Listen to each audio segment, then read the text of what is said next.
एक जगह है जहां लोग अपने मन की शांति के लिए जाते हैं, धर्मस्थला।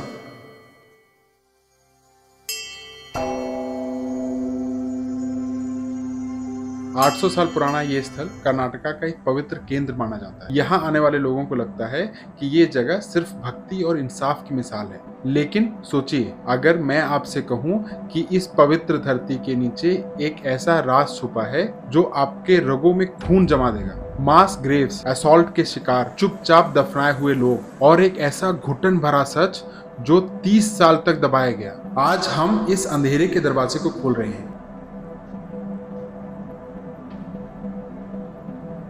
नमस्कार, मैं हूं सृजित नायर और आप देख रहे हैं सृजित नायर शो। आज हम लेकर आए हैं एक ऐसा केस जिसको सुनकर आपका दिल दहल जाएगा।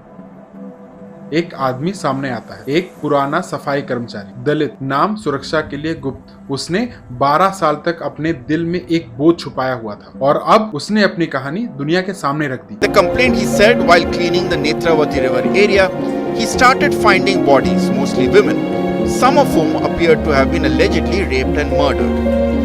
Many were found without clothes, bearing signs of violence.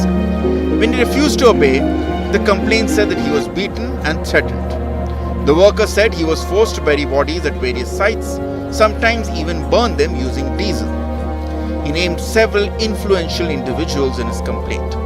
उसका कहना था 1995 से 2014 तक उसको जबरदस्ती कहा गया कि वो लाशों को दफनाए या जलाए, और ये आम मौत नहीं थी। ये लाशें थी महिलाओं की, छोटी लड़कियों की, कुछ तो स्कूल यूनिफॉर्म में, कुछ एसिड अटैक विक्टिम्स और कई जिनके शरीर पर स्पष्ट निशान थे सेक्सुअल असॉल्ट के। उसने बताया कि लाशों के हाथ पैर बांधे होते थे, गले में स्ट्रैंगुलेशंस के निशान होते थे और हर दफा उसे धमकी दी जाती थी, अगर जुबान खोली तो तू भी इसमें दफन हो जाएगा। और सबसे बड़ी बात, उसने पुलिस को एक असली स्केलेटन दिया और वहीं से ये सब सच बाहर आना शुरू हुआ।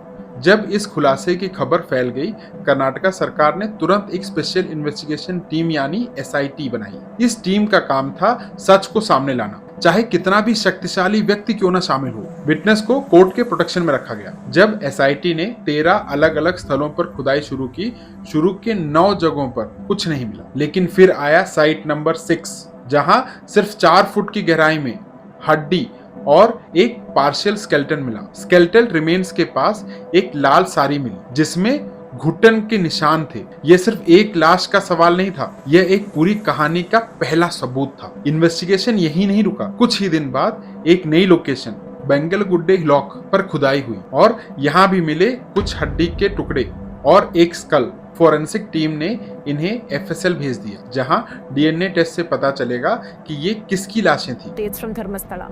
This afternoon, the SIT went into the Boliyar forest in Dharmasthala along with the whistleblower to identify new spots of burials.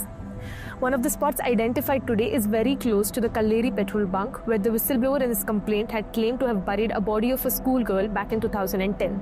The whistleblower had initially identified 13 spots and the SIT had marked them. An additional one spot near the 11th site was identified, excavated, and human remains along with fragments of a sari were found here.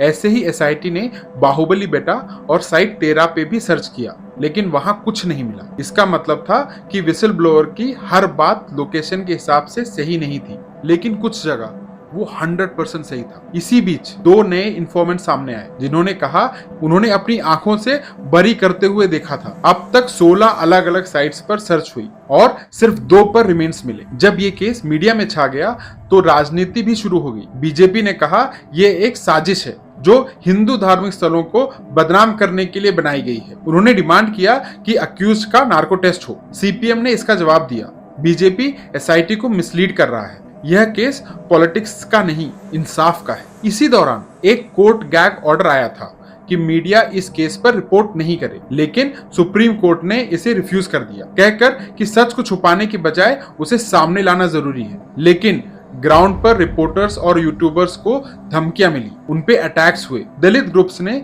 इसका खुलेआम विरोध किया। जब धरती के अंदर से एक एक हड्डी निकल रही थी तो लग रहा था जैसे वो चीख रही हो, हमें इंसाफ चाहिए। हर लाल साड़ी, हर स्कूल रिबन, हर छोटा हड्डी का टुकड़ा एक कहानी सुना रहा था, जुल्म की, दर्द की और छुपी हुई सच्चाई की। विसल ब्लोअर के शब्द अब सिर्फ एलिगेशंस नहीं रहे, वो अब फिजिकल एविडेंस बन गए थे और हर नए सबूत के साथ एसआईटी के ऊपर प्रेशर बढ़ता जा रहा था कि इस केस को लॉजिकल एंड तक ले जाया जाए। Will the police dig up alleged burial sites and exhume bodies? The alleged burials of Dharmsthala could take months to crack. आज भी इस केस की इन्वेस्टिगेशन चल रही है, फॉरेंसिक रिपोर्ट्स आना बाकी है, नए विटनेसेस के स्टेटमेंट्स रिकॉर्ड हो रहे हैं, लेकिन एक बात साफ है, जो धरती इतने सालों तक चुप थी अब वो खुद बोल रही है। हर हड्डी के साथ एक सवाल उठा है, क्या हम उन लोगों के लिए इंसाफ ला पाएंगे जो कभी आवाज नहीं उठा पाए? धर्मस्थला का नाम हमारे लिए एक पवित्र स्थल था, लेकिन अब ये एक रिमाइंडर है कि अंधेरा कभी भी हो सकता है और सच चाहे जितना भी दबा दो, एक दिन जमीन को फाड़कर बाहर आ ही जाता है। मैं आपसे सिर्फ इतना कहना चाहता हूँ, इन कहानियों को याद रखिए, क्योंकि जब हम भूल जाते हैं तब हिस्ट्री अपने आप को दोबारा दोहराती है।